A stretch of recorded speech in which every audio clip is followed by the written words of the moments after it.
എങ്കി പിന്നെ ചടങ്ങ് തുടങ്ങാല്ലേ? ആ അതെ, എല്ലാരും ഒന്ന് മനസ്സ് നിറഞ്ഞ് പ്രാർത്ഥിക്കുക. ആ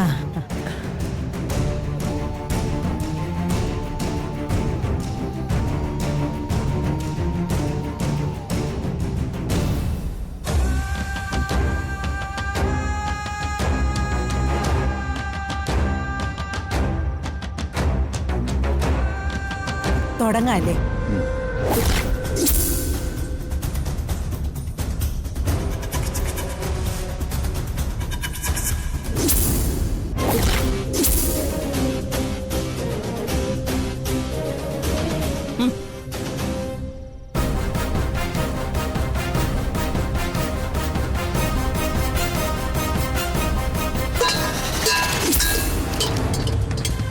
അയ്യോ അയ്യോ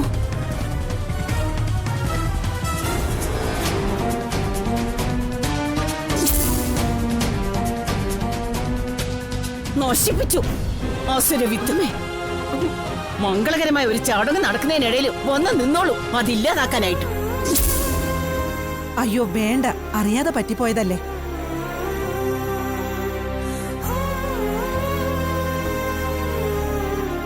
ഓരോരുത്തർക്കും ഓരോ സ്ഥാനമുണ്ട്, അത് പാലിച്ചില്ലെങ്കിൽ ഇങ്ങനെയൊക്കെ ഉണ്ടാവും. ഒന്നും മിണ്ടാതിരിക്കേ.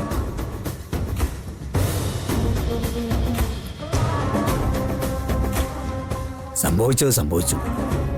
ഇനിയിപ്പോ അതിന്റെ പേരിൽ തർക്കിച്ചിട്ട് കാര്യമില്ലല്ലോ. കൂടുതൽ അശുഭങ്ങൾ ഉണ്ടാവാതെ ചടങ്ങ് നടത്താൻ എന്താന്ന് വെച്ചാ ചെയ്യാം.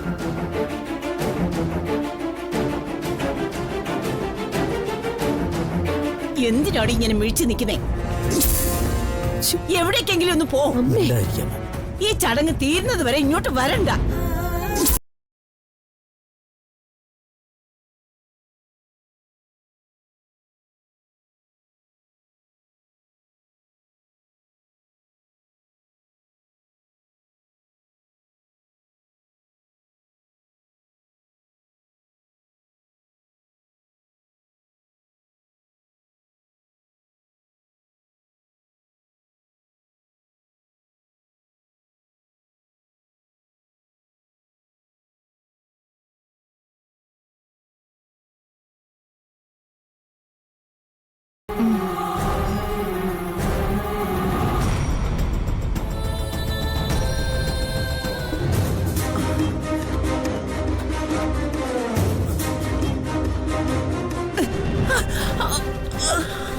അയ്യോ അയ്യോ എന്താ ഇത്? മഞ്ഞളിൽ തൊട്ടപ്പോ കൈ പൊള്ളുന്നുണ്ടല്ലോ.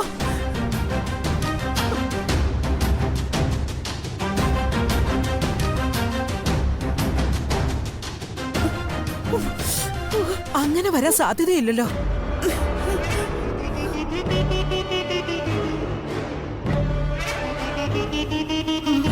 കൽപ്പനെ ഒന്ന് തൊട്ടു നോക്കി. അയ്യോ ഒന്ന് നോക്കല്ല, ഞാൻ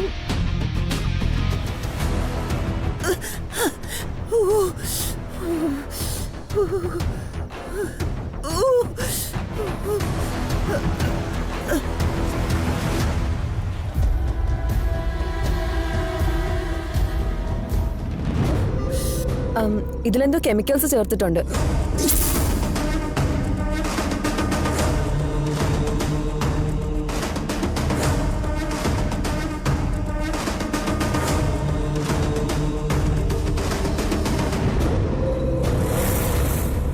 കെമിക്കലോ?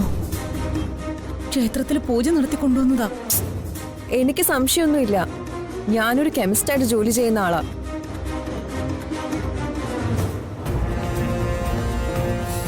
ഇതിലിപ്പോ വല്ലാതെ അങ്ങ് അത്ഭുതപ്പെടാനൊന്നുമില്ല. ക്ഷേത്ര കാര്യങ്ങൾക്ക് കൊണ്ടുവന്നു, ക്ഷേത്രത്തിൽ പൂജിച്ചെന്ന് പറഞ്ഞാലും ചില സാധനങ്ങൾ വാങ്ങിക്കുന്നത് പുറത്തുനിന്നാണല്ലോ. അമ്പലത്തേക്ക് കൊണ്ടുവന്ന കളഭത്തിലും ഭസ്മത്തിലും ഒക്കെ 1-2 തവണ മായം ചേർന്നായിട്ട് ഞാൻ ശ്രദ്ധിച്ചിട്ടുണ്ട്.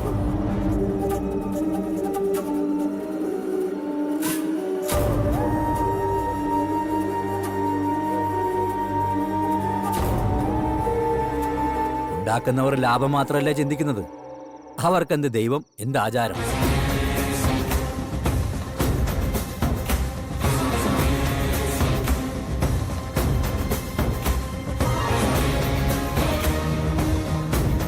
ഇത്രയും അനുഗ്രഹിക്കപ്പെടേണ്ട ചടങ്ങുകളിൽ ഉപയോഗിക്കുന്ന സാധനങ്ങളിൽ പോലും ഇങ്ങനെ മായം കലർത്തുന്നവര് അനുഭവിച്ച് തന്നെ മരിക്കൂ.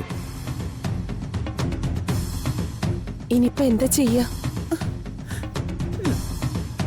വേറെ മഞ്ഞൾ അരച്ച് ചടങ്ങ് തീർത്തല്ലേ പറ്റൂ. ആന്റി, മഞ്ഞൾ ഞങ്ങൾ അരച്ചു വെച്ചിട്ടുണ്ട്.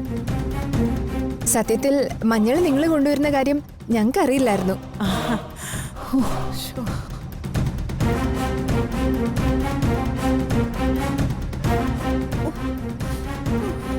ആണോ? എന്നാ അതിനെ എടുത്തോണ്ട് വാ മോളെ.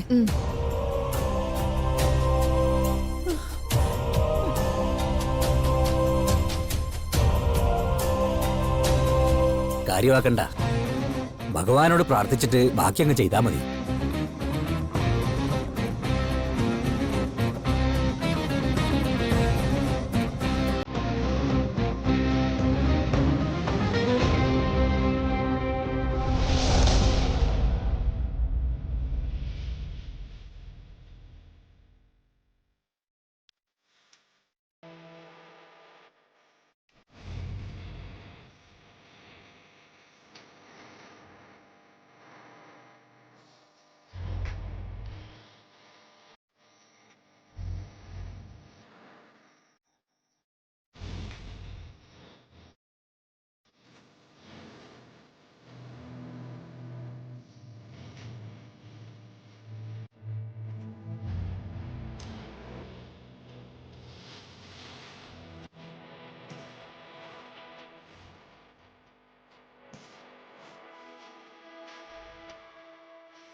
സന്തോഷമായിട്ടിരിക്കുന്ന അവസരങ്ങളിലും സങ്കടം തന്നെയല്ലേ നീ എനിക്ക് തരുന്നത്?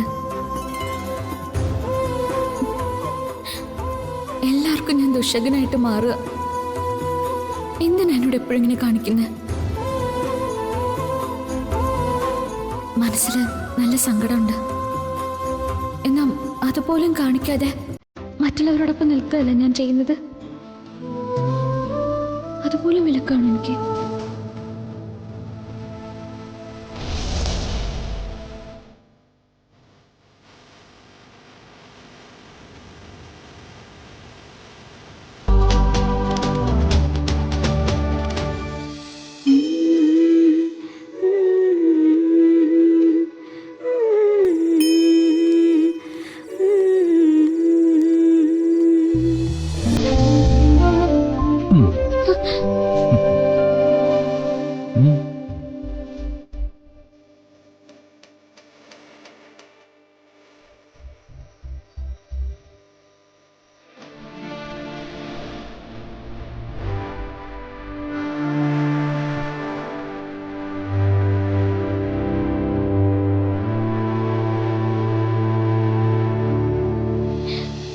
എന്താ ഇങ്ങനെ നോക്കുന്നേ?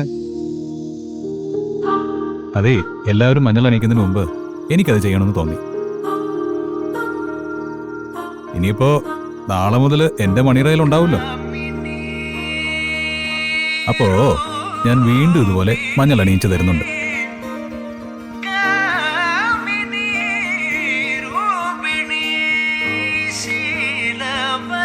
ഏയ്,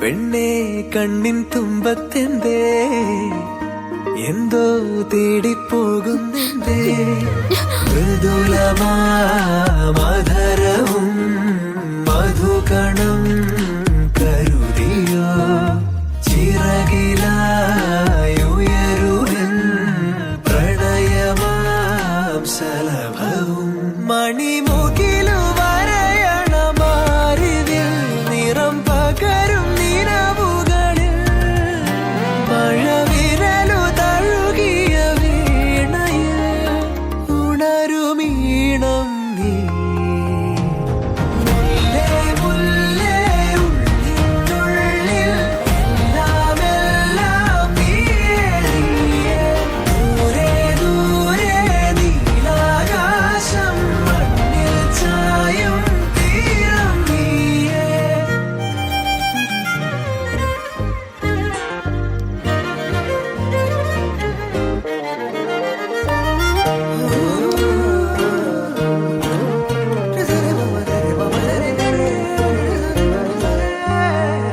മറഞ്ഞു നിന്നെ നിഴലിനതിരിലായി മൊഴിയാലെ നിന്നെ അറിയവേ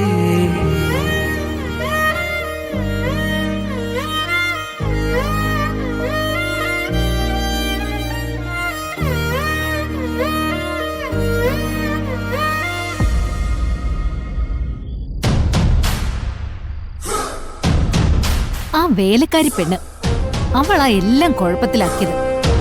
അതുവരെ എല്ലാം ഭദ്രമായിട്ട് പോവായിരുന്നു.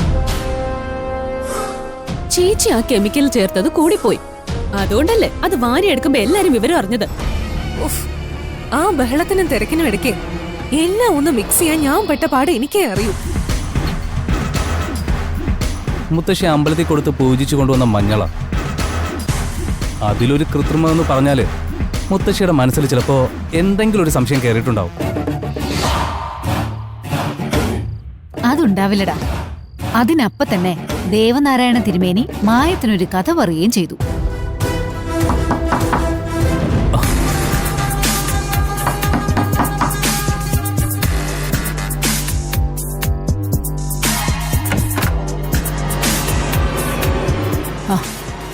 നിങ്ങളായിരുന്നോ? പേടിച്ചുപോയി.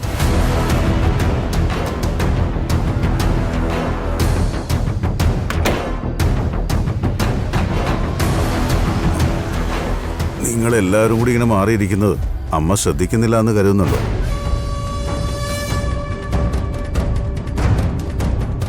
എല്ലാവരും കൂടി ഇറങ്ങി പുറപ്പെട്ടിട്ട് പ്രത്യേകിച്ച് ഒന്നും സംഭവിച്ചില്ലല്ലേ? ആകെ ഉണ്ടായ ഗുണം ദേവനാരായണൻ തിരുമേനിയുടെ സാഹചര്യത്തിൽ നിന്നും പ്രതീക്ഷിക്കാൻ പറ്റാത്തൊരു ഹൽദി അങ്ങ് നടന്നു. പെൺകുട്ടി ഹാപ്പി. അവളെ പറ്റി പുകഴ്ത്താനാണോ ചെറിയച്ഛനിപ്പ് ഇങ്ങോട്ട് വന്നത്? അല്ല, പോയതും തോറ്റതും നിങ്ങളാണെങ്കിലും ആ തോൽവി എന്റേതും കൂടിയാണല്ലോ. അങ്കിൾ, എനിക്ക് ഈ കാര്യത്തിൽ ഒരു താല്പര്യവുമില്ല. ഒരു കാര്യം എനിക്ക് വ്യക്തമായി, നിങ്ങൾ ആരെ കൊണ്ടും ഒരു കാര്യം ചെയ്യാൻ പറ്റില്ല. പിന്നെ ആഗ്രഹിക്കാൻ ആരെ കൊണ്ടാ പറ്റാത്ത? റോഷ്നി, താൻ ചുമ്മാ ഇരിക്ക്. നേരം വിളിക്കാനേ ഇനി സമയമുണ്ട്. ഒന്ന് വെറുതെ ഇരിക്കാവോ? നേരം വെളുക്കുന്നതിന് മുമ്പ് എന്ത് സംഭവിക്കാന്? ദേവനാരായണൻ തിരുമേനിയുടെ വീട് കടലെടുക്കൂ.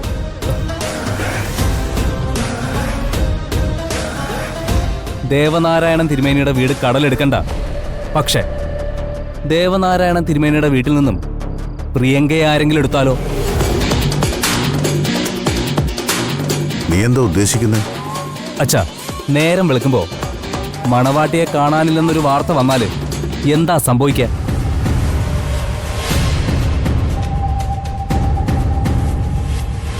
ദേവനാരായണനും കുടുംബവും നാട് മുഴുവനും അവളെ തേടി അലയില്ലേ? പക്ഷെ നമ്മുടെ കുടുംബവും വരുണിന്റെ വിവാഹം നടത്താൻ ശ്രമിക്കും.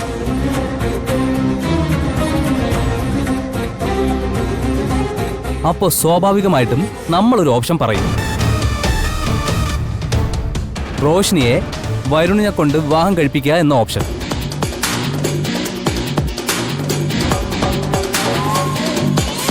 മുത്തശ്ശയ്ക്കും വല്യച്ഛനും അത് അംഗീകരിക്കേണ്ടി വരും.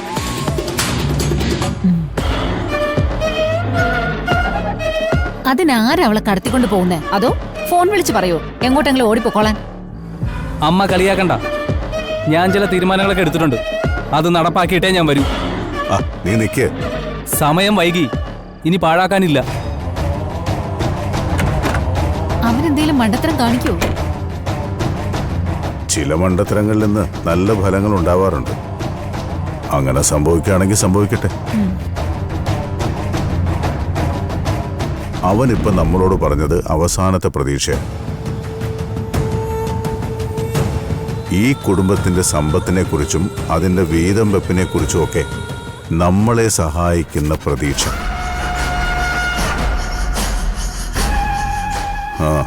അവനെന്തെങ്കിലും നല്ലത് ചെയ്യാൻ പ്രാർത്ഥിക്കെല്ലാവരും.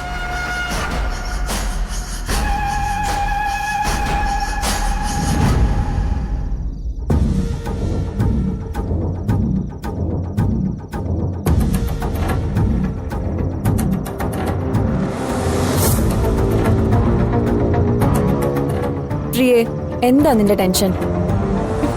ആ മഞ്ഞൾ തറയിൽ പോയപ്പോ ഞാൻ കരുതി എന്തെങ്കിലും നിമിത്തം പറഞ്ഞ് എല്ലാരും കൂടി കല്യാണം മുടക്കിക്കോളൂന്ന്.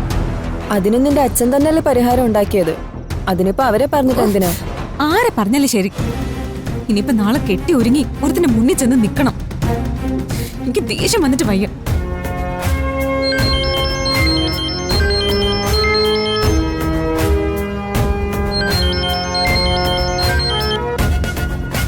ഹലോ, കൺഗ്രാചുലേഷൻസ് മോളെ.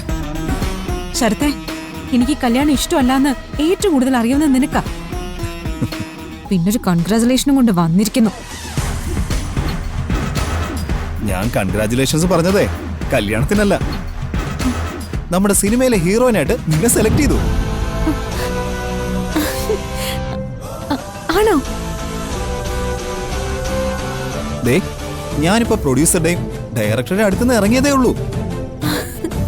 പ്രിയങ്ക, തന്റെ സ്വപ്നങ്ങളൊന്നും പാഴായില്ല. താൻ സെലിബ്രിറ്റി ആവാൻ ഇനി അധിക ദിവസമൊന്നും ഇല്ല.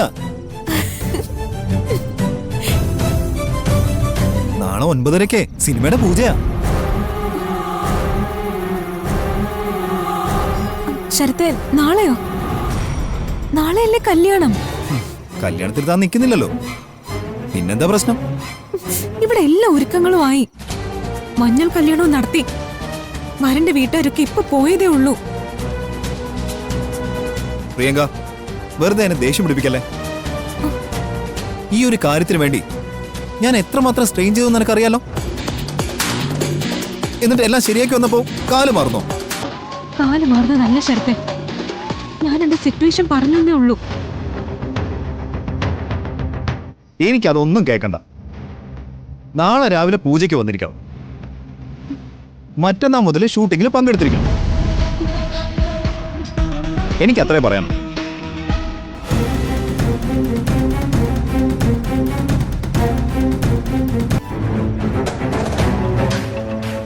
എന്താടി? സിനിമയിൽ എന്നെ ഹീറോയിനായിട്ട് സെലക്ട് ചെയ്തു. ആഹാ, കൊടുമോളെ കൈ. അവസാനം നീ അത് സാധിച്ചെടുത്തല്ലോ. നാളെ രാവിലെ 9:30 സിനിമയുടെ പൂജയാ. 11:30 കല്യാണോ? അതൊരു പണിയാണല്ലോ. ഏറ്റവും ഇഷ്ടപ്പെട്ട ഒരു പ്രൊഫഷൻ എന്റെ കയ്യിൽ എത്തിക്കഴിഞ്ഞു. അന്നേരമാ എനിക്ക് ഒട്ടും ഇഷ്ടമല്ലാത്തൊരു കല്യാണോ. പ്രിയങ്ക, ഇതൊരു ക്രിട്ടിക്കൽ പോയിന്റാ. നീ ഇവിടെ എടുക്കുന്ന തീരുമാനമാ നിന്റെ മുന്നോട്ടുള്ള യാത്ര. കൊള്ളാവുന്ന വീട്ടിലൊരുത്തന്റെ ഭാര്യയാവാൻ പ്രത്യേകിച്ച് ബുദ്ധിമുട്ടൊന്നുമില്ല. നമ്മളൊന്ന് മനസ്സറിഞ്ഞ് വിചാരിച്ചാൽ ഏതൊരുത്തനെയും കറക്കി വീഴ്ത്തിക്കൂടെ? അതുപോലെയാണോ സിനിമ? അതുപോലെയാണോ സിനിമയിലെ സ്റ്റാർഡം? പക്ഷെ ഞാൻ എന്ത് ചെയ്യും ജാനി? നിന്റെ സ്ഥാനത്ത് ഞാനായിരുന്നെങ്കിൽ ഈ നിമിഷം സിനിമാക്കാരുടെ അടുത്തേക്ക് പോയനെ. കല്യാണം മുടങ്ങുകയോ കുടുംബക്കാരൊരുമിച്ച് ആത്മഹത്യാ ഭീഷണി മുഴക്കുകയോ ചെയ്താലും ഞാൻ പിന്മാറില്ല. പ്രിയ, ഇതെല്ലാവർക്കും കിട്ടുന്ന ചാൻസ് അല്ല. താൻ ഇത് യൂസ് ചെയ്യണമെന്നാ ഞാൻ പറയുന്നേ. താൻ എന്തേലും ഒരു മാർഗം ആലോചിക്കേ. എന്ത് മാർഗം? നിന്നെ കെട്ടാൻ പോകുന്ന ആ കോന്തനെ നമുക്കൊന്ന് വിളിച്ചാലോ? എന്നിട്ട് കണ്ണും പൂട്ടി അങ്ങ് പറഞ്ഞേക്കണം, എടോ മിസ്റ്റർ, നിങ്ങളെ കല്യാണം കഴിക്കാൻ എനിക്ക് താല്പര്യമില്ലാന്ന്. നാണോ മാനോ ഉള്ളവനാണെങ്കിൽ അതോടെ ഇത് വേണ്ടാന്ന് വെക്കും.